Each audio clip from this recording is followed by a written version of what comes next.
Sveiki, su jumis sveikinamės iš Gaižiūnų poligono. Šiandien turėjome nuostabią dieną, kurioje startavo net 140 sportininkų Lietuvos enduro čempionato pirmajame etape. Tikrai unikali vietovė, turėjom gerus greičio ruožus, techniškus, labai smagius. Sportininkai, manau, liko patenkinti, na, o mes kaip organizatoriai taip pat džiaugiamės.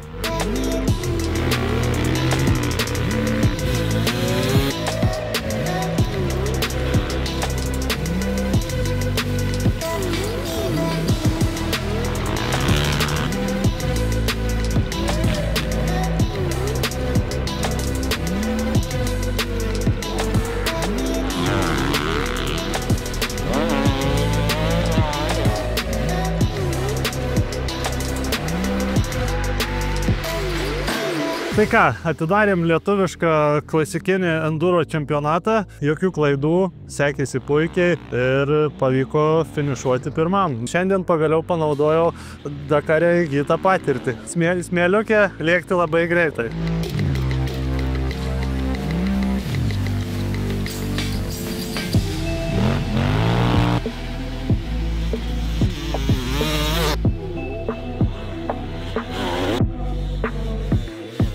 Buvo visai ilga diena, gavom įdomios trasos, gavom ir pelkių. Kelią dienos laimėjau savo klasę, bendro įskaitą likau antras. Šiais metais turiu tikslų važiuoti ralius ir norėčiau sudalyvauti Dakaro rally. Enduro etapai yra labai gera treniruotė mano ateinančiams tikslams.